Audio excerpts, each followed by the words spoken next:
Welcome to Careers in Finance, presented by the Boley Center for Excellence in Finance at William & Mary's Raymond A. Mason School of Business. This podcast will explore various areas of the financial services industry, career paths in finance, and other practical insights that will help students better understand and prepare for professional success in the field of finance. Be sure to subscribe to the podcast and catch future episodes as we explore the field of finance. And now your host, Jad Howell.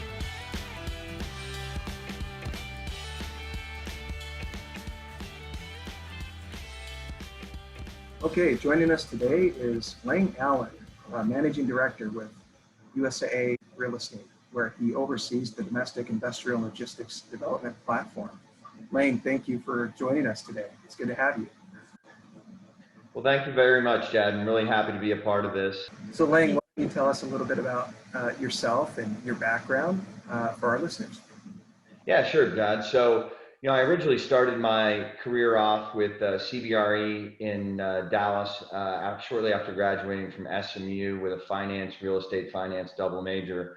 Started off in the brokerage business, transitioned from that to Weingarten Realty Investors, where I also handled all the industrial leasing throughout the Dallas-Fort Worth area.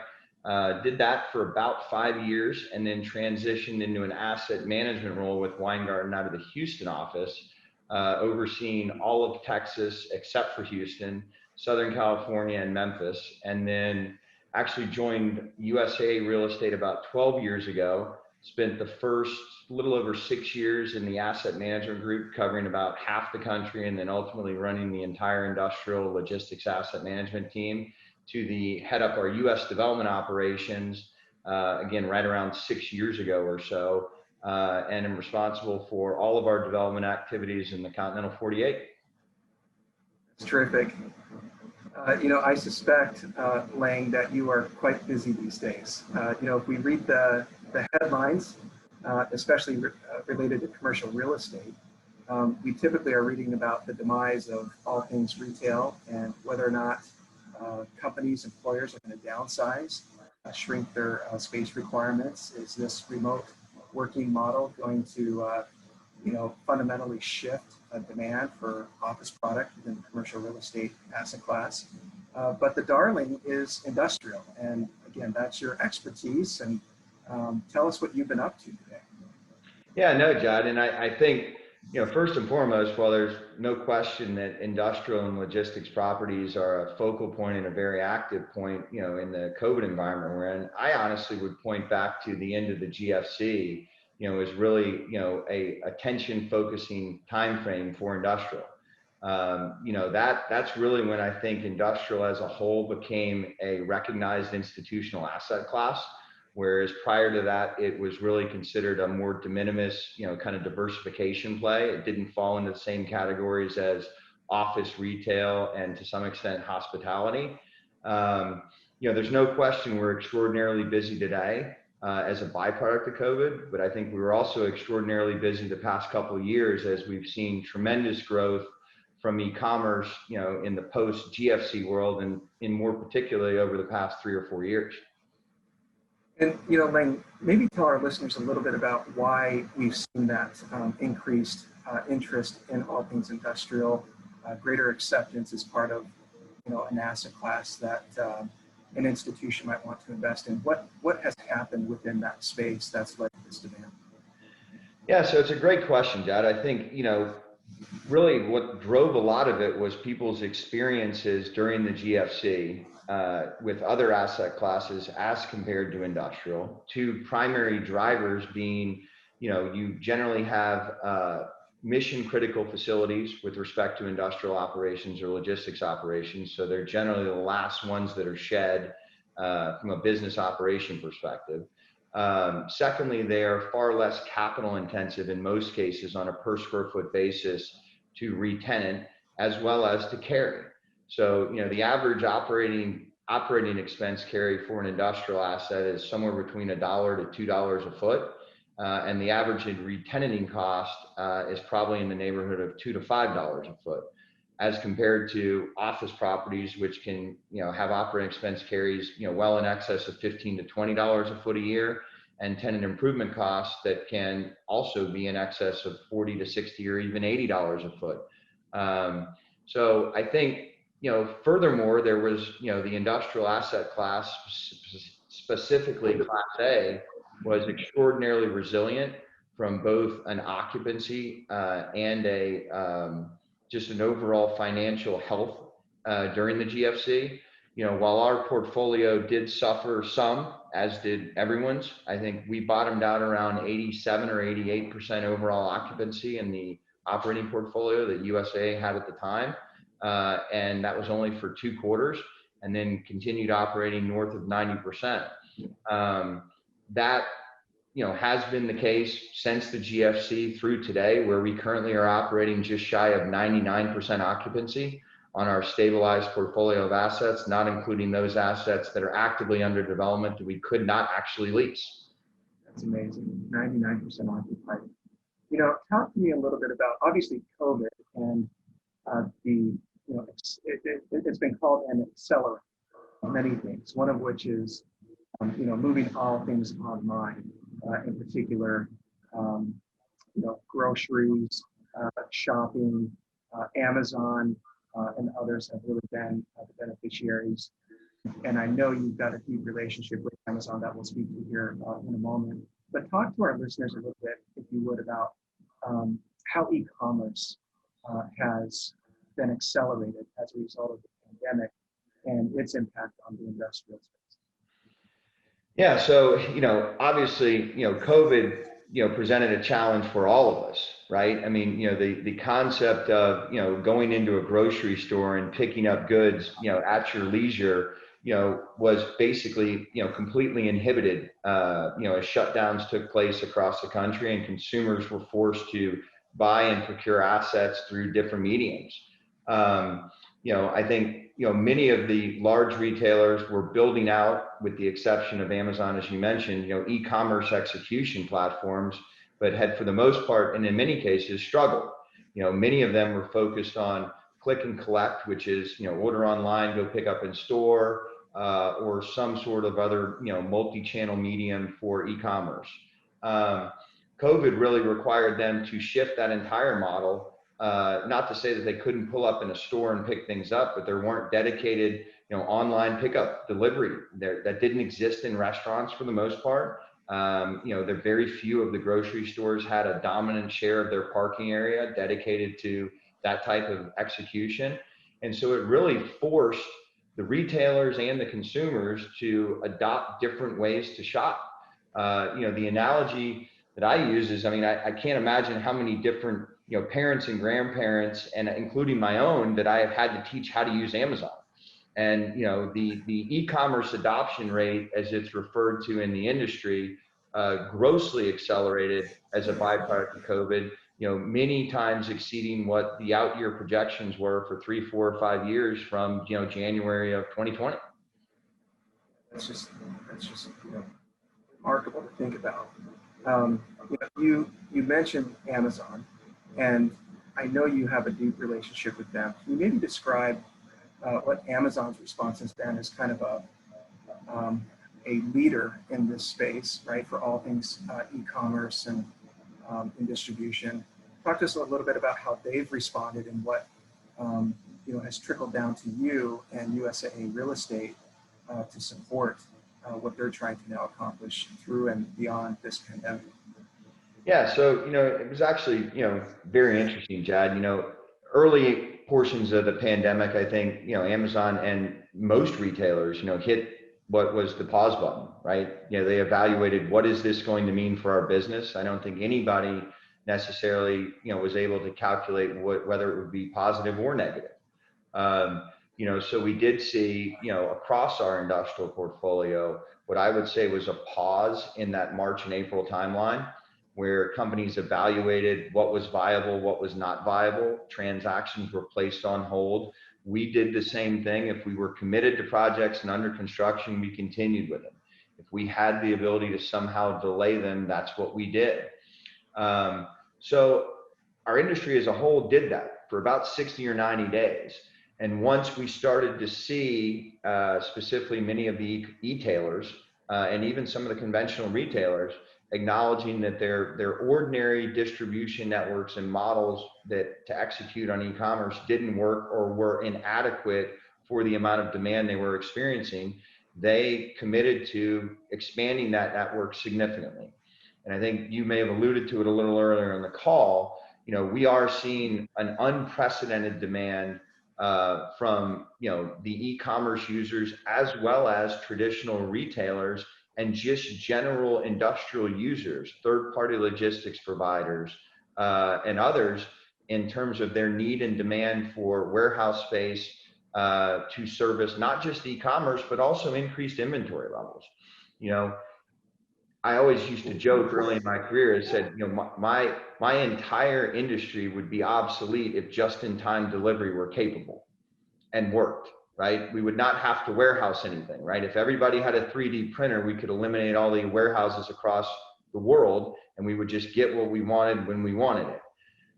What COVID proved is that, the 1 month safety stock that was pretty common throughout the industry was grossly inadequate to meet, a COVID type demand. We all know about the shortage of toilet paper. We all know about the shortage of paper towels. We all know about the shortage of essential goods. And that was largely based upon the fact that, safety stocks were at, truly ridiculously low levels, inadequate to support what happened. So what we have heard and what we are seeing is that, whereas a 2 or 3 month safety stock may have been a pre-COVID norm, 6 month safety stock is now what they need. And, even in industrial real estate, a guy can conclude that if 3 was what was required before and 6 is what's required now, you need twice as much. Let's go a little bit out of the pandemic and COVID. Can you describe for the listener Amazon's facilities and maybe differentiate between those facilities that you construct for them? Yeah, no, it's a good question. And I think, oftentimes people, see a concrete rectangle and call it an industrial or logistics facility and think that that's, it's just, trucks going in and trucks going out. What's interesting about, Amazon's network, or quite frankly, any e-commerce company, is that differs from a traditional warehouse, and is in a traditional warehousing environment, products were generally brought in a full pallet load. They were somehow reorganized and left the building in a full truck on a full pallet. The fulfillment center network, which is what e-commerce companies do, including Amazon, is effectively in a fulfillment center building. They take that palletized product and break it down into the unit level, whereby when you click on that product to purchase it, that singular unit or multiple units can then move throughout the building and be placed into a box that is sealed for your individual shipment and delivery. So it is a far different process inside of that concrete building than what you would have in a traditional retail environment, which is why many of the traditional retailers have had a significant struggle trying to take a conventional warehouse building and make it e-commerce capable. If you think about it in a very simplistic way, Jad, if I'm Walmart and I have a pallet of size large socks, it doesn't make any economic sense to accept an individual order in that warehouse and send a singular forklift driver over to pull a pallet of size large socks and pull one unit out to then have him carry it across the building and put it in a box.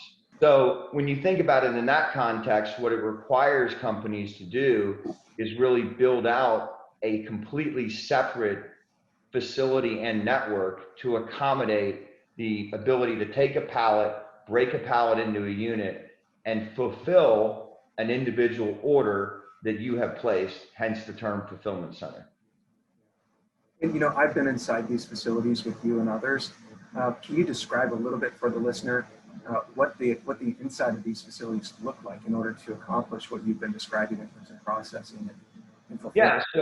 Yeah, it's a great question. And you've certainly seen the evolution of buildings, over the course of time, where first generation buildings included somebody with, for lack of a better description, looked like a grocery cart going down an aisle, picking individual items, to highly automated facilities today that can in fact have, automated conveyor systems totaling, 15 or 20 miles. Many of the facilities, are equipped with advanced robotic technology, which will allow inventory to actually be moved by robots, and to the extent they can be, even pulled, picked, and packaged by robots.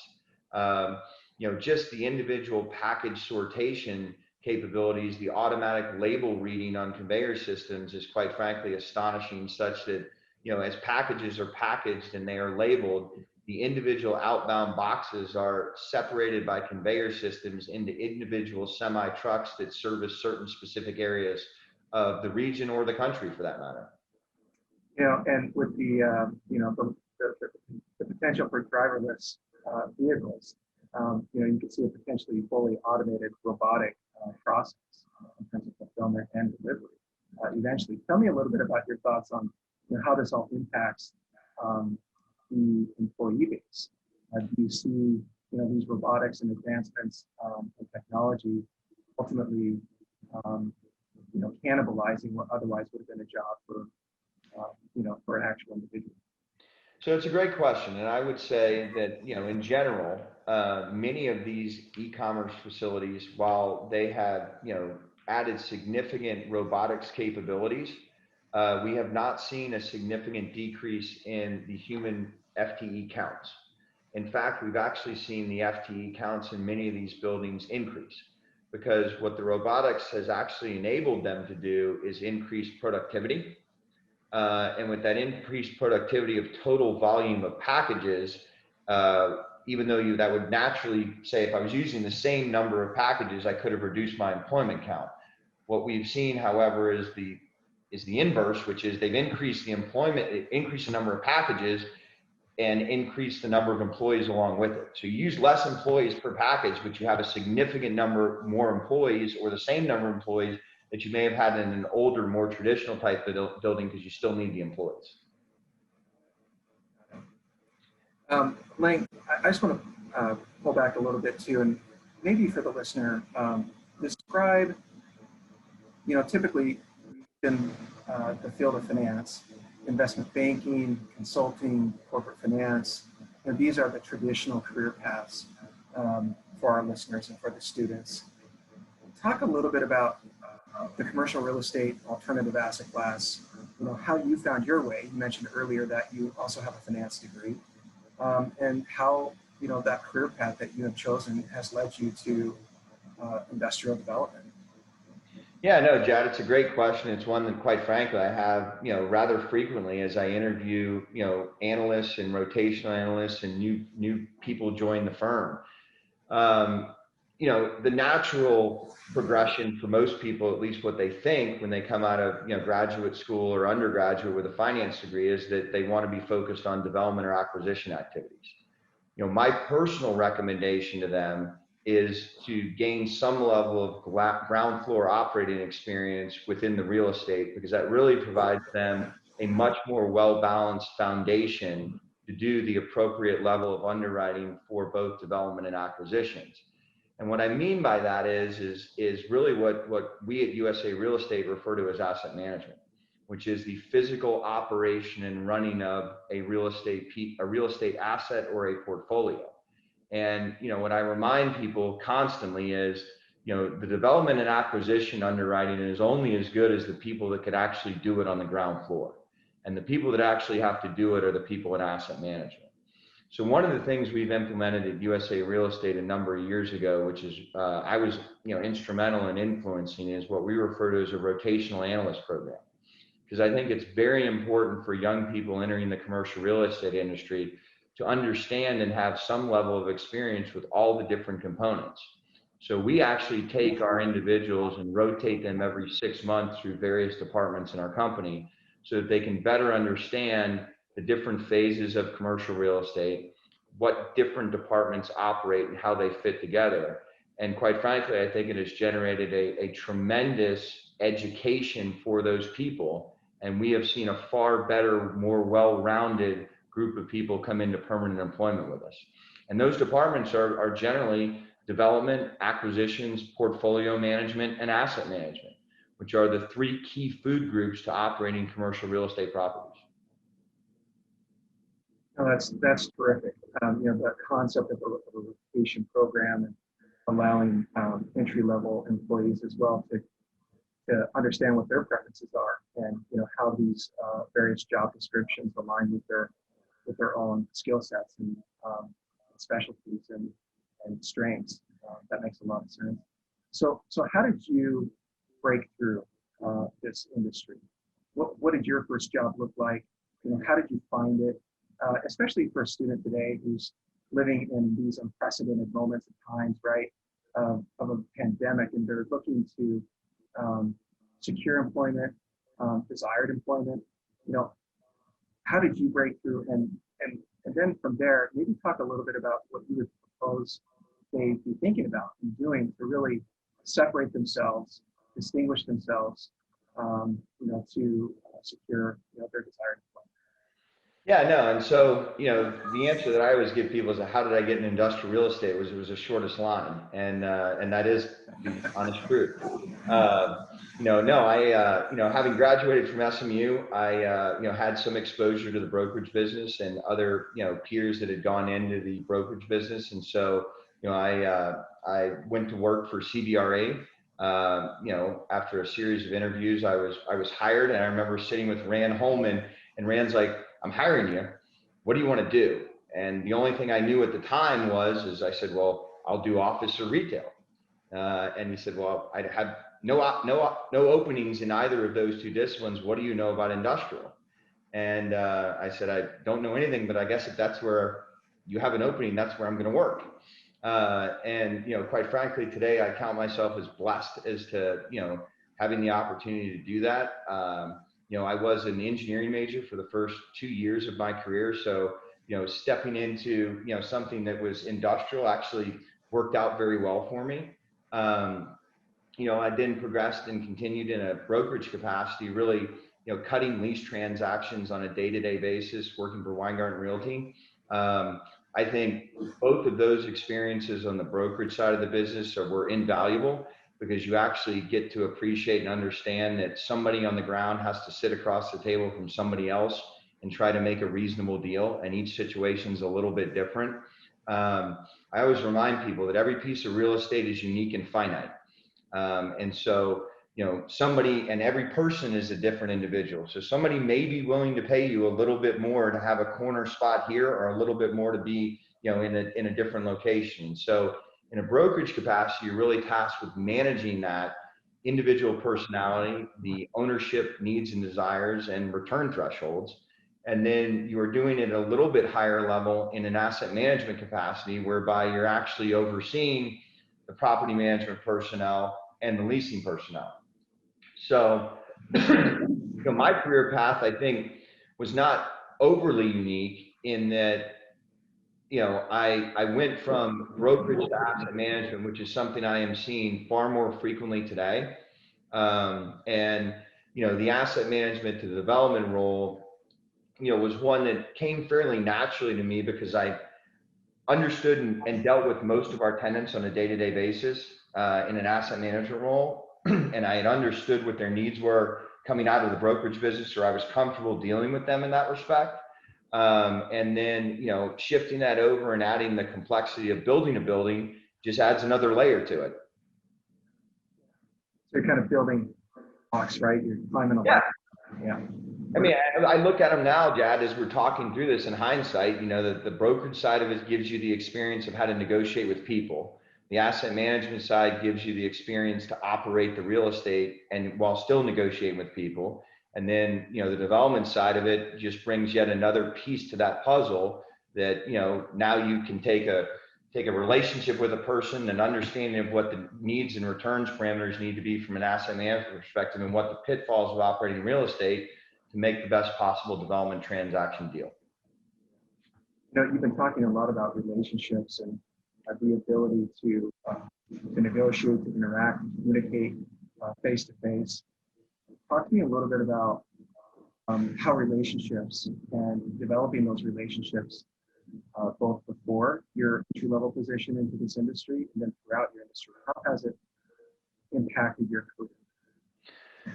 Yeah, so I would tell you, especially in the industrial space and, true across the commercial real estate industry as a whole, it is an extraordinarily small world. I mean, today I was on the phone with a gentleman that I sat next to in 1999 at CB, who was handling leasing for me in Dallas. So I can't stress the importance of relationships across the industry, even across commercial property types. There are many participants that, are active in office, active in industrial, active in multifamily. Although there has been a trend and a shift towards specialization by asset type, I would tell you that, whether it's developers that participate in different segments of the market, capital partners, much like USA Real Estate is, all the way through, brokerage firms, the relationships that you build over the course of your career are instrumental in helping your career. So what I always advise younger people as they're looking at entering the commercial real estate business is don't be afraid to cold call somebody. Don't be afraid to reach out. Don't ever burn a bridge where at all possible. That's where I've seen, quite frankly, some people make some of the largest mistakes in their careers is, fighting over the $2,000 commission on a deal that you just didn't need to, or it wasn't right to do so. Sometimes, especially early in your career, that can be a very hard thing because $2,000 is the rent for that month, right? Or the rent for the next 2 months. But I would always suggest and advise people to err on the side of good behavior as opposed to bad behavior, or err on the side of do the right thing as opposed to the wrong thing, even though it may in the short term cost you something. Yeah, very much take the long view, right? Especially at the outset of your career. That's wise counsel. An additional question, Lang, that I have for you: what will be the top performing sector within the commercial real estate space in 5 years? Wow, Jed, that's a loaded question. It's going to be industrial without question. Look, I think that's a hard one to answer. I think there's so much uncertainty as a byproduct in many respects of COVID to be able to say that, office will outperform, hospitality will outperform, multifamily, retail. What I can, however, say is I do think that those assets are going to look somewhat different in a post-COVID environment. I think we do have some level of systemic change. I think, the norm of the office building is going to be a little bit different. I think the expectations for retail and what that looks like will also be different. I do think that, industrial is, like I said this a little bit before the pandemic, that we were peaking already and may have been a little overpriced or a little bit too aggressive. I look now at where we are, and I certainly think industrial has some room to run. Does it run another 5 years, at the pace that it's running right now? I honestly don't know. But I can tell you that we are in the midst of a systemic change as to the way consumers buy products today. And if you believe that we are continuing down the path of higher e-commerce penetration rates, higher e-commerce acceptance, then I think the bet is likely to be made in industrial as opposed to retail, for example. And look, I'm not saying there aren't some fortress retail properties that, will stand the test of time irrespective of what the world looks like after COVID. But, I think they're likely, and everybody brings up malls in my industry, the redevelopment of malls. I think this situation has shown where the weaknesses existed before COVID and is just accelerating the process of getting rid of them. Right. Yeah. Yep. Lang, this has been incredibly helpful. It's been a real pleasure to speak with you and to hear your institutional perspectives and knowledge and share that with our students and all of our listeners, and just really appreciate it. Thank you so much for your time today. Yeah, well, thanks, Jad. And as you know, I'm always happy to share information and industrial, when I was in school was not something that was even talked about for the most part. And so, given everything that's going on in the world and the change of its asset class and perception, I welcome the opportunity to share this knowledge with, your listeners and you in particular, as you know. Absolutely. I can't wait till the next time. Thanks so much, Lang. All right, Jad. Take care.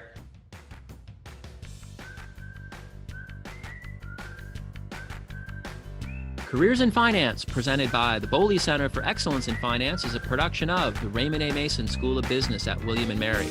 Executive producers are Jeffrey Rich and Katie Copey.